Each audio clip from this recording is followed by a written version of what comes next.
Hello, my name is Jeff Coltvet, and I'm from Olathe, Kansas. I got started in investing in 1999, right before the big tech bubble. And unfortunately, I learned buy and hold and don't fret about market price fluctuations before I learned the importance of valuing a business and applying a margin of safety. So, as Charlie said, I got my feet wet with huge failure right away. Join the club. Thank you. I don't feel so bad now. So that leads to my question. It seems like to me, I've read all the Berkshire reports and all the reading I can do about you two, and I thank you for these wonderful meetings. But it seems like it boils down to some simple things: valuing a business and applying a margin of safety. So my question is, what do you recommend for an approach to getting better and better at valuing companies? That was a very, very good question. And in my own case, I started out without knowing anything about valuing companies. And then Graham taught me a way to value a certain type of company that would prove successful, except the universe of those companies dried up. But nevertheless, it was almost a guarantee against failure, but it was not a guarantee that these things would continue to be available. Charlie taught me a lot about the value of a durable competitive advantage and a really first-class business. But over time, I've learned more about various types of businesses, but you'd be amazed how many businesses I don't feel that I understand well. The biggest thing is not how big your circle of competence is, but knowing where the perimeter is. You don't have to be an expert on 90% of the businesses, or 80%, or 70, or 50, but you do have to know something about the ones that you actually put your money into. And if that's a very small part of the universe, that still is not a killer.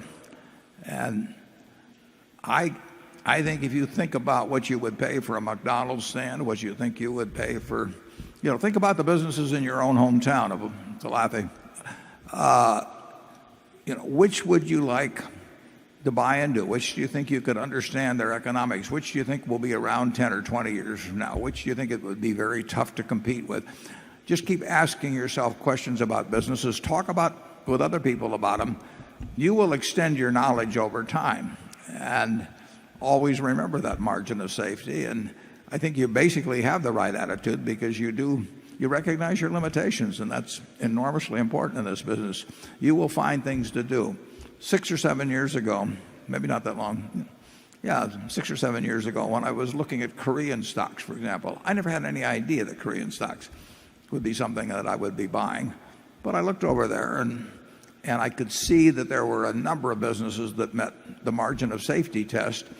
And there I diversified, because I didn't know that much about any specific one. But I knew that a package of 20 was going to work out very well, even if a crook might run one of them and a couple might run into competition I didn't anticipate, because they were so cheap. And that was sort of the old Graham approach. You will find opportunities from time to time, and the beauty of it is you don't have to find very many of them. Charlie? Well, obviously, if you want to get good at something which is competitive, you have to think about it a lot and learn a lot and practice doing it a lot. And the way the world is constructed in this field, you have to keep learning, because the world keeps changing and your competitors keep learning. So you just have to get up each morning and try and go to bed that night a little wiser than you were when you got up. And if you keep doing that for a long time and accumulate some experience, good and bad, as you try and master what you're trying to do, people who do that almost never fail utterly. They may have a bad period when luck goes against them or something, but very few people have ever failed with that. If you have the right temperament, you may rise slowly, but you're sure to rise. Charlie, did you take any business courses in school? None. I took accounting. And when did you start valuing businesses, and how'd you go about it? When I was a little boy. I can remember I would come down to the Omaha Club, and there was an old gentleman who hit the Omaha Club about 10:30 every morning. He obviously did almost no work and yet was quite prosperous. He became your ideal. Huh? Yeah, but he made me very curious as a little boy. I said to my father, how in the hell does he do that? And he said, Charlie, he's in a business where he enjoys practically no competition. He gathers up and renders dead horses. Well, that was an example of avoiding competition by one stratagem. And if you keep asking questions like that of reality, starting at a young age, you gradually learn. And Warren, you were doing the same thing. Well, yeah, thankfully he went beyond his original insight there. But I noticed, it's rather interesting, if you take the rulers of the businesses when I was a little boy, an awful lot of those businesses in Omaha, a lot of those businesses went broke. A lot of them sold out at modest prices under distress. And some of the people who rose, like Kiewit from small beginnings, nobody thought of as the great glories of that early time. And I think that's kind of the way life is. It's hard to get anywhere near the top, and it's hard to hold any position once you've attained it. But I think you could predict that Kiewit was likely to win. They cared more about doing it right. They cared more about avoiding trouble. They put more discipline on themselves. Well, if you knew the individual well, you would have bet, right? What? If you knew the individual, Pete himself. I would not have bet on any of the people I knew who were already wealthy, but I would have bet on Pete Kiewit. His sister taught me math, and no, half Dutch, half German. You know, this is a tough culture, and you've just heard it, folks. Half Dutch, half German. Well, but go out looking for him. Well, the man that's recommending this is named Munger. Anyway, no, I don't think it's that. But I was just automatically doing that. What was working? What was failing? Why was it working? Why was it failing? If you have that temperament, you are gradually going to learn. And if you don't have that temperament, I can't help you.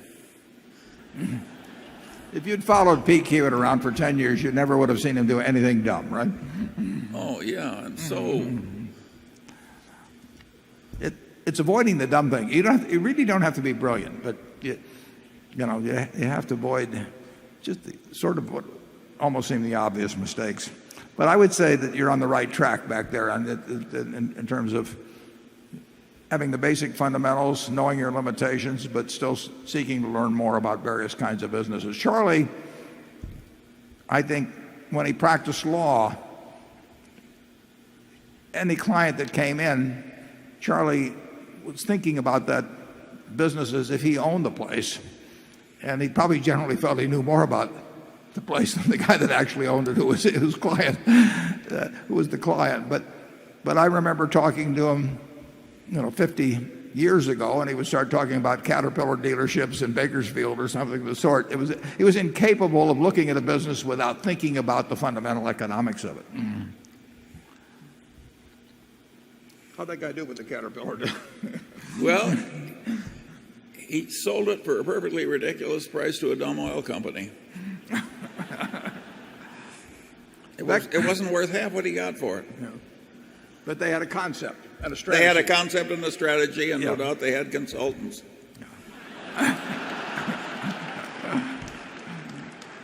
Becky, This question comes from Carson Mitchell in Aberdeen, South Dakota, who asks both of you, what business has had the best return on capital for Berkshire, and what business of any on earth has had the best return on capital? And he adds, P.S., I would have come by rail, but there are no seats in the grain rail cars. There's two ways of looking at it. If you talk about the capital necessary to run the business as opposed to what we might have paid for the business. I mean, if we buy a wonderful business, you could run the Coca-Cola company, assuming you had the bottling system separate. You could run it with no capital. Now, if you buy it for $100 billion, I mean, you can look at that as your capital, or you can look at the basic capital. When we look at what's a good business, we're defining it in terms of the capital actually needed in the business. Whether it's a good investment for us depends on how much we pay for that in the end. There are a number of businesses that operate on negative capital. Carol's with Fortune magazine. You know, any of the great magazines and operate with negative capital. I mean, the subscribers pay in advance. There are no fixed assets to speak of, and the receivables are not that much. The inventory is nothing. So a magazine business, my guess is that People magazine operates, or Sports Illustrated operate with negative capital, and particularly People makes a lot of money. So there are certain businesses. Well, we had a company called Blue Chip Stamps that where we got the float ahead of time and operated with really substantial negative capital. But there are a lot of great businesses that need very, very little capital. Apple doesn't need that much capital. The best ones, of course, are the ones that get very large while needing no capital. See's is a wonderful business, needs very little capital, but we can't get people eating 10 pounds of boxed chocolates every day. Except here. We want to. Generally, the great consumer businesses need relatively little capital. The businesses where people pay you in advance, you know, magazine subscriptions being a case, insurance being a case, you know, you're using your customers' capital, and we like those kind of businesses, but of course so does the rest of the world, so they can become very competitive in buying them.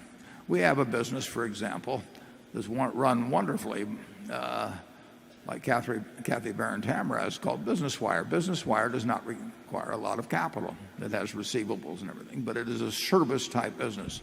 And many of the service-type businesses and consumer-type businesses require little capital. And when they get to be successful, you know, they can really be something. Charlie? I've got nothing to add, but at any rate, the formula never changes. If you could own one business in the world, what would it be, Charlie?